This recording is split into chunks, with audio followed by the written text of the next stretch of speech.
Welcome to the News Hour on this day 4 of the American-Israeli war with Iran. And while U.S. and Israeli jets continue their punishing attacks inside Iran, the Islamic Republic has widened its targets throughout the Arab states of the Gulf and against Israel. American diplomatic targets in the Gulf were hit overnight, and almost all the civilian airspace throughout the region remains closed. The U.S. State Department, after telling hundreds of thousands of Americans to leave of their own accord and on their own, reversed course today and said the U.S. is working to provide military and charter flights to evacuate Americans wishing to leave. All the while, the death toll from the American-Israeli bombardment mounted inside Iran. Nick Schifrin again begins our coverage. In Tehran, the iconic Freedom Square engulfed in war. Rescue workers responded to an apparent Israeli airstrike that left cars charred and pedestrians stunned. And jets targeted what remains of Iran's leadership. This building, housing a regime advisory council, was flattened. Just to the south, in Qom, an Israeli official confirms it targeted a meeting of senior clerics choosing the next supreme leader. Iranian state media claim those clerics are all safe.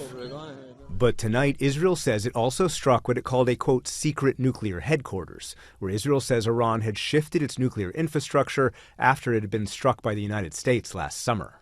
Across the capital, explosions sparked defiance. The Americans think they can force us to surrender with missiles and so on, but they can't do such wrong things. We'll certainly defeat them. And pain. They killed all of my people. They dropped bombs. They hit us again. They killed people's children.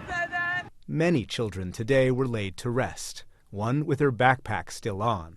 Iran says a strike killed more than 100, mostly school children. The U.S. says it's investigating. But the war is spreading. Israel pounded Beirut, targeting the senior leadership of Iranian ally Hezbollah.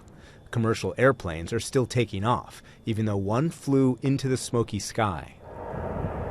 Israel also deployed troops into southern Lebanon in what an IDF official said was not deep but spread widely. They're responding to Hezbollah rockets and a warning today of, quote, all-out war. Today, thousands of Lebanese families filled roads away from the Israeli border, fleeing a war they didn't sign up for. But Iran is resisting this Israeli-American war by targeting American soil in the region. Today, U.S. officials said an Iranian drone struck the parking lot next to the Dubai consulate's main building. Nobody was injured. But this Iranian drone attack follows another one overnight on the embassy in Riyadh and an attack on Sunday on the embassy in Kuwait. Our embassies and our diplomatic facilities are under direct attack from a terroristic regime. Today on Capitol Hill, Secretary of State Marco Rubio urged all Americans across the region to leave as quickly as possible. We have identified and continue to identify charter flights, military flight options, and expanded commercial flight options, meaning working with the airlines to send bigger airplanes with more seats. Last night, the State Department told Americans across 14 countries to evacuate immediately. U.S. officials says that includes more than 1 million people. 9,000 Americans have managed to leave the region, alongside Europeans relieved to be back home. You hear the bombings or them stopping the bombing, and it's really strange. It's not a nice situation and environment to be in at all. The challenge we are facing is airspace closures. If a country closes their airport, for example, in some cases the airports have been hit. So the airport in Kuwait was hit. So if an airport's been attacked or the airspace is closed, then we can have the planes lined up to go, but we can't get them to land because we don't have the permissions to land there. If it's not unprecedented, it is unusual in its scope. Ambassador Janice Jacobs had a more than 30-year career in the State Department and was President Obama's most senior State Department official in charge of helping Americans overseas. I think the first advice was to tell people to shelter in place. Now we're telling them to leave.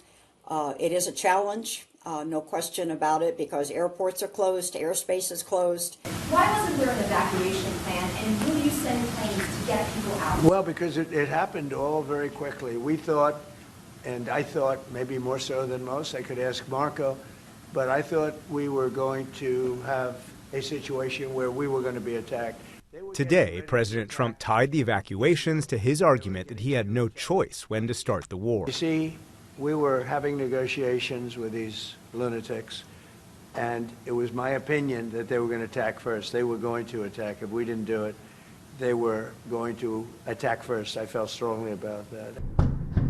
The war has challenged the U.S.'s ability to deploy enough missiles to intercept Iranian drones and missiles across a dozen countries. And enough munitions to wage a war the president said was planned to last about a month. But U.S. officials say the war has entered a new phase, and they can now use weapons that are more plentiful, leading to President Trump last night to write, "We have a virtually unlimited supply of these weapons. Wars can be fought forever, and very successfully, using just these supplies." That is a stunning reversal to first-term Donald Trump. This country, I campaigned on ending the endless wars. We're all over the world fighting wars.